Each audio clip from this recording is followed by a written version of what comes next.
Hey, what's up everyone, it's Justin here, and today I've got the review of the Oppo N3. And unlike a lot of Oppo's products in the past, it has quite a few features that you won't find or have seen on any other smartphone. And I was definitely very excited to check this device out when Oppo reached out to me and asked me if I would like to review it.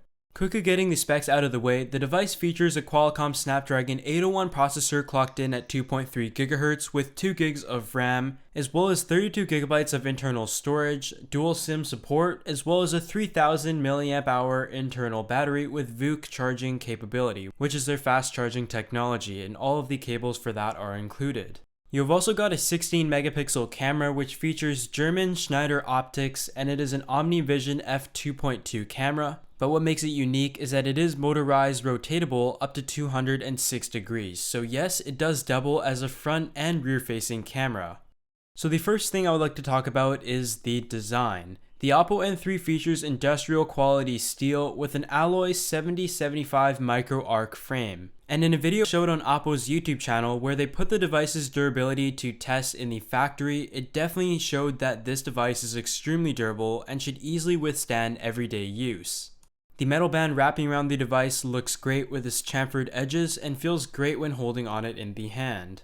This device isn't small though, as it measures in at 161.2mm tall, 77mm wide, and 8.7mm thick, weighing in at a grand total of 192 grams. Flipping it over to the back of the device, it does just have a smooth, white, eggshell kind of feel to it, and for some reason I didn't really find it slippery at all, as I had expected. Oppo has also intelligently placed the fingerprint sensor on the back, and that will allow you to just pick up your device, press the back, and the fingerprint sensor should unlock your device right away, and it worked very well. On one side you'll find your 3.5mm headphone jack and your volume rockers, and on the other you will find your power button, which is all very conveniently placed. But just giving you a closer look at the construction of the device, it is definitely a thing of beauty. Another customary to Oppo's design is the skyline notifications, which is found on the Oppo N3. It is a subtle light that is located on the bottom of the device. It is also double-sided, and it does have a nice accent to it when you do have notifications. It definitely looks great. The display on the Oppo N3 is a 1920 by 1080 resolution, Full HD 5.5-inch 403 ppi display. And although this isn't any Quad HD display or anything crazy like that, the display is extremely clear, the colors are very accurate, and everything looked great on it in general. And without the number of pixels that a QHD display would have to power and a pretty big battery, the Oppo N3's battery life definitely showed that going with a Full HD display was a good option. Going back to the fingerprint sensor I was talking about, the button on the back allows you to press down on it and the device unlocks itself instantaneously. Really no complaints about that. Moving on to the software, the Oppo N3 runs ColorOS based on Android 4.4 KitKat. As you remember with its predecessor, the N1, it was powered by CyanogenMod, and personally I'm a huge fan of that. But good news is that Oppo does allow you to root your device, and they also try to ensure that there are multiple ROMs that are available for this specific device. But just navigating around Oppo's ColorOS, it does seem that everything is very simple, but certain things you may have to get used to if you're coming from another Android experience. One thing that's good to mention right away is that the device was very snappy. There wasn't any noticeable lags here and there, but some of the animations were slightly slow for my liking. When it came to ColorOS, I also wasn't a huge fan of the icons, but that just really comes down to the personal experience. The way the notification tab is mapped out is also something I'm a huge fan of as well. You have your quick toggle settings in one row on the top, but you can slide them down to bring up more of them, perhaps the ones that you don't use as often. And going into the settings, everything is very clean and upfront. There's a general sound and display tab, and everything is laid out in a very organized manner. Giving you guys a quick tour of the camera software though, there is quite a few things you can do from here, but it also remains quite simple. Of course, there is that motorized front-facing camera and rear-facing camera that I like to play around with, but you do have your standard camera settings, such as setting the quality and stuff like that, but you also have multiple modes you can choose from, including the Ultra HD, the Auto Panorama, and stuff like that. But for the camera test, I stuck to the normal mode. But just to conclude on ColorOS, there really wasn't much that I can complain about. It was a very simple and clean interface, and I'm sure a lot of people would like that, but personally I do like CyanogenMod slightly more. The gaming performance on the Oppo N3 was also very respectable. There wasn't any dropped frames I noticed here and there, and playing a game like Real Racing 3, everything looked great on this 5.5-inch display, and the way the device is built allows you to grip it in your hand very nicely, with the ridges on the right and left side, which have you holding the device without blocking your screen.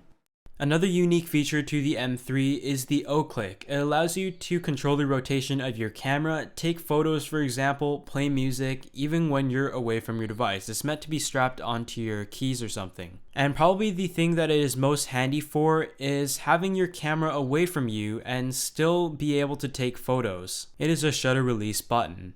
I'm just going to show you guys how the O-Click works, and you're able to launch the camera without touching the screen, and you can see the shutter release by just pressing down and up, and you can also adjust the angle of the camera using that button as well.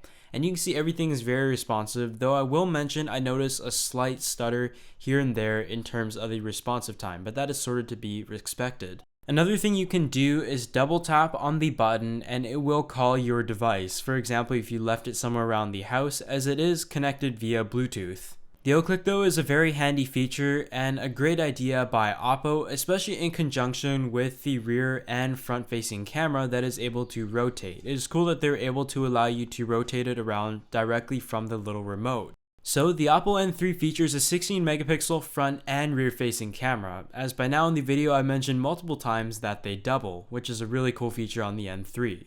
It also has German Schneider optics and also Oppo's Pure Image 2.0 technology that is said to bring you stunning mobile photography. So let's go ahead and test out this camera, whether it is for your 16 megapixel rear facing shots or your selfies. By the way, this does also record 1080p video, so no 4K support on this device.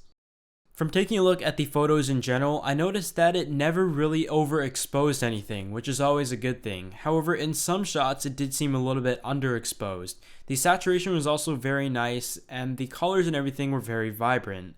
This allowed every single detail to be captured, and nothing really seemed to be washed out at any point. That being said, my personal preference would have been to have the camera slightly less saturated and a little bit brighter in general, but you can also use the manual settings to play with that. The photos in general though looked very crisp and pretty good to say the least. And of course you've got the 16 megapixel selfie, which I'm sure a lot of people will like.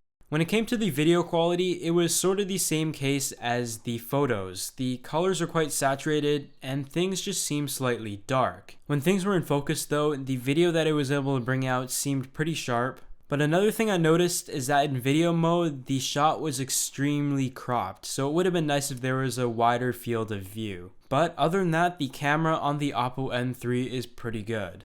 Moving on to the battery life, this device features a 3000 mAh battery, which is a very good number. The battery life was good, but it wasn't anything to be overly impressed about. I was able to get anywhere from 7 to 8 hours. What is impressive though is the VOOC fast charging technology. It is able to get you 75% of charge in just 30 minutes. And with a 3000 mAh battery, that is pretty crazy. Oppo includes everything you need to take advantage of that, including the power brick and the power cable, so that is great. But in the event that you aren't able to find a wall outlet to take advantage of that fast charging technology, you can also use the super power saving mode and the different power saving modes that are built into the device.